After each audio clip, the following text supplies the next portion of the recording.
salaamaaleykum ñu ngi leen di nuyu yéen ñëpp di nuyu mbokki internet yi autorités yi nga xamante ne nii jógee nañ ba fi nga xamante ne mooy Ndianda commune Nguéniène ñoo fekk si ñu fi di nuyu tamit ñi ñuy fi fekk si muy les élèves et étudiants ressortissants de la commune de Nguéniène. AECON amicale des élèves et étudiants ressortissants de la commune de Nguéniène ñi nga xamante ne ñoom la waa mouvement initiative nationale wuti indi INWI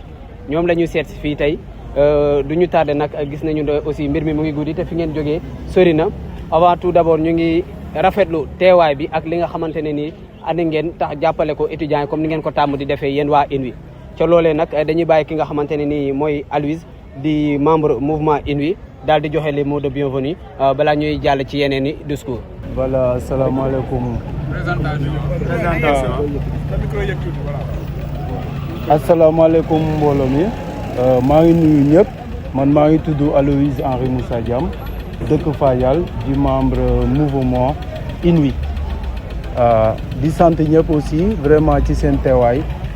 daanaka lii du sax loo xamante ne yàgg na monsieur le maire Bougar vraiment jël initiative bu mel nii ci bi étudiants yi jógee seet ci ko du doon loo xamante ci diir bu gàtt ci la jël vraiment décision wut toutes les solutions nécessaires pour mun leen accompagner mu doon loo xamante ne vraiment dañ koy rafetlu di gën a encourager aussi étudiants yi ci seen nekkin fii Dakar parce que xam nañ ne neexul waaye ñoo ngi def seen kentulay kattan vraiment pour gën a góorgóorlu ci njàng mi donc di féliciter encore monsieur vraiment Bougar Diouf pour ces gestes yi nga xamante ne à chaque fois mun nañu wax ne renouvellement la daanaka nekkatul lu bees sax ci commune de Nguéniène mais dafa nekk loo xamante ne bés bu yàlla sàkk rek ak fi muy génnee donc ñu ko koy santé di souhaiter ñëpp vraiment la bienvenue di tijji waxtaan bi xëy na peut-être par la suite moom dina ci continuer mais vraiment kontaan nañ bu baax a baax ci geste bi nga xamante ne monsieur Bougar Diouf def nañ ko je vous remercie. Bonsoir à tous, je réponds au nom de Anidon. Je suis étudiant ici à l'université Cheikh Anta Diop, secrétaire général aussi du mouvement des élèves étudiants du mouvement INWI ici. Je représente ici le mouvement INWI en tant qu'élève étudiant. Mais avant tout aussi, nous remercions M. Bougar Diouf pour cet acte parce que aussi en tant qu'avant tout, je suis élève étudiant ici, membre de l'AECON avant tout. Tout ce qu'on peut dire ici, c'est que M. Bougar Diouf aussi, ce n'est pas la première fois qu'il fasse un geste comme ce genre de geste. Il travaille sur tous les domaines concernant l'éducation, mais le social, mais surtout aussi l'excellence. Aujourd'hui, tout ce que nous pouvons dire, nous le remercions vivement et que Dieu lui fasse encore quelque chose de plus afin qu'il puisse gérer encore une fois de plus ces genres d'actions. Bonsoir à tous. Je m'appelle Ibrahim Kama, le président de la commission sociale. Nous remercions aussi M. Bougar Diouf et l'ensemble de sa délégation ici présent parce que ce n'est pas longtemps qu'on s'est déplacé jusqu'à Ndianda pour présenter aussi, pour solliciter nos doléances. C'est-à-dire, même pas une semaine, il a envoyé une équipe pour venir ici faire le test, aussi faire l'étude au niveau de l'appartement. Maintenant, pas aussi 10 jours même, on a vu les matelas qui sont là. Donc, on est vraiment fiers. Et aussi, cet acte-là, c'est pas la première fois qu'il le fasse au niveau de la commune. C'est le vouloir faire en fait. C'est le vouloir faire, c'est l'acte de patriote qui est en lui. Maintenant, la commune, toute la commune sait que voilà, c'est un homme qui est engagé dans cette valeur-là, d'aider sa population et aussi de rassembler tout le monde dans l'axe social. Donc, nous vous remercions vraiment. Je remercie aussi l'ensemble du bureau qui est là. Pas mal, donc ça fait même pas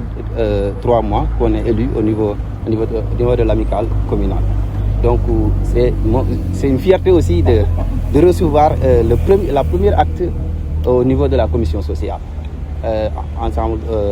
je remercie tout le monde en tout cas. Merci aussi au président du mouvement INWI. Merci beaucoup. Bonsoir tout le monde, je me nomme Kouro Diouf. Je suis la vice-présidente de l'amicale des élèves et étudiants de Nguéniène et aussi la présidente ici dans l'appartement. Vraiment, nous vous remercions du fond du cœur. Nous avons sollicité votre aide, même pas une semaine. Nous avons vu des résultats vraiment positifs. Nous n'avons vraiment pas les mots pour vous remercier. Et aussi, c'est la première fois que je suis ici. Je ne savais même pas que ce monsieur-là, c'est un maire. Mais vraiment, gis naa ne moom daal moo ngi liggéey daal moo ngi ñuy jàppale bu baax vraiment amuñu fayam vraiment ndax lii moom nga ñaan ko léegi am ko léegi c'est pas facile si dëkk bi ñu nekk instant bi vraiment amuñu sa fay j'ai pas les mots vraiment merci. Bonsoir à toutes et à tous. Je réponds au nom de Ibrahima Diafat, étudiant en Master 1 au département de physique-chimie, sciences de la matière à la faculté des sciences et techniques de l'université Cheikh Anta Diop de Dakar. Voilà, par ailleurs, je suis le président de l'amicale des élèves et étudiants de la commune de Nguéniène. Voilà, nous vous souhaitons la bienvenue au sein de la maison de l'amicale. Nous remercions également le président Bougar Diouf, qui est président du mouvement INWI, qu'on a eu à rencontrer lors de notre début de mandat. Nous l'avons exposé les problèmes et les difficultés dont rencontrent les étudiants, mais aussi, en l'occurrence, le bureau de l'amicale pour gérer ces problèmes. Il nous avait promis de nous amener des matelas et il nous avait dit qu'il va envoyer quelques membres de son mouvement pour venir faire une étude de terrain. Et cela s'est fait même pas une semaine. On a vu les résultats. Et nous lui remercions du fond du cœur parce que vous tous, vous savez que pour réussir à l'université, il va falloir réunir les conditions pédagogiques. Alors, pour bien assurer les conditions pédagogiques, il va falloir d'abord des conditions sociales qui sont stables. Pour avoir ces conditions stables, il faut un habitat qui est stable. Voilà, et les matelas qui étaient là, vraiment, ça date, je pense, de plus de 5 ans. Parce que je pensais bien avant que je vienne ici à l'université. Et là, aujourd'hui, nous avons de nouveaux matelas, mais aussi des ventilos et aussi des chaises. Et nous remercions très sincèrement le président Bougar Diouf et tous les membres du mouvement INWI pour leur collaboration, mais aussi leur considération envers la jeunesse de la commune de Nguéniène, en l'occurrence la jeunesse estudiantine. Vraiment, nous vous remercions du fond du cœur. Merci beaucoup pour tous. Nous avons vu le travail que vous menez au sein de la commune et nous espérons que cette collaboration va continuer entre le mouvement INWI et l'amicale des élèves et étudiants de la commune de Nguéniène. Je vous remercie. maa ngi tudd Bougar Diouf nekk président mouvement INWI initiative nationale wuti indi dëkk commune de Nguéniène tey ma ñëw fii seet si samay rak samay doom samay xarit tey ma seet si leen fii ci Dakar ñu nekk ay étudiants ñu ñëwoon seet si ma ci lu yàggul bi ñu ñëwee seet si ma ànd ak seen président mu am lu bëri luñ ma jàmbat fii ci seen appartement bi ci li nga xam ne bokk na ci jàmbatoon nañ ay matelas jàmbatoon nañ tàngoor bi métti boo xam ne da nga koy jànkonteel parce que doomu aadama pour mu mën a jàng mu dugg faw mu dëkk ci environnement bu baax am climat bu baax loolu nag ñu bëggoon ko ba ñëw sakku si ko ci man bi ñu ñëwee waxtaan nañ ci lu bëri ba ci appartement benn la ñu yor te soxla nañu mu nekk ñaar am nañ problème ay matelas am nañ problème ay ventilo bi ñu fa jógee may yónni samay ndaw ñu ñëw ci appartement bi seet si ko ci compte rendu bi nga xam ne defal nañ ma ko dafa daw sama yaram moo tax biñ ko defee ak léegi yaakaar naa ne amul une semaine ma jàpp ne réew boo ko bëggee tabax il faut nga tabax say ndaw réew boo ko bëggee tabax il faut nga fexe say ndaw am xam-xam parce que réew mi àddina bi fu mu jëm mooy xam-xam moo koy ŋànk kon bu ñu amee suñuy doom suñuy rak yaakaar suñu développement réew ëllëg parce que Olof Njaay nee na wax ma sa ndawu tey ma wax la ban réew ngay am ëllëg ci contexte boobu ci yëg-yëg boobu la ñu jëlee suñu engagement ak suñu équipe ñëw tey dimbale leen ci 28 matelas juróom-ñaari ventilo ak fukki siège te siège yi xam nga ne ñoom dañ koy soxla jamono tàngoor mun naa ñëw nga bëgg a bàyyeeku ci biti da ngay mën a génne siège bi nga toog jàng li nga bëgg a jàng mun nga am gan mu seet si la buggoo amoo fu muy toog nga génne ko ngeen toog waxtaan. loolu bokk ci condition yoo xam ne ñoom jumtuwaay yoo xam ne ñoom soxla nañ ko tey ñu andi leen ko ci première phase bi. deuxième bi incha allah ñu ngi ciy xalaat wax naa ko ak président bi bëgg nañu def lépp ba nga xam ne commune Nguéniène waxuñ 100% waaye dinañ def suñu kem kattan ba doomu Nguéniène boo xamante ne am nga bac ñëw fii ci Ndakaaru dootoo am problème logement. ñu ngi ciy liggéey ak suñu équipe parce que nag ay ndaw lañ di liggéey ci développement wala jàppale réew mi waaye war a jàppale suñu président loolu nag duñ ko def ci ay waxu kese dañ koy def ci jëf waaye dañ koy def ci pas-pas dañ koy def ci baat bi mouvement bi yore mooy baatu in wi mooy jógal dañoo jóg pour jàppale Bassirou Diomaye Faye ci jàppale boobu ndaw yi nekk ci réew mi dañuy ànd ak moom tabax leen ndax am réew bu mucc ayib suba am réew moo am na ay boroom xam-xam ñoo koy ngànk suba kon vraiment ñu ngi ñaanal étudiants yi nga xam ne ñu ngi fii tey yal na leen yàlla def ngeen ay mag yal na yàlla def xam-xam bi gën a yokku waaye yal na yàlla def ngeen dal loolu nag bi ñu buggee mu gën a ñoŋ dañoo des ci dëkk ba seen waajur yi fa nekk nga xam ne xeebu ñu jaay caaf xeebu ñu xoli keccax xeebu ñu def dara xeebu ñu yar ay xar xeebu ñu yor ay nag xam nañu ca la ñuy fa at tuuti ci lañu leen di fayale ngeen mën a nekk ci conditions yu baax ñu fekk groupement yooyu ànd ak ñoom financé leen waaye jàppale leen waaye ànd ceeg ñoom lu yàggul dara dégg ngeen ne ñu ngi def ay tournée ci biir Nguéniène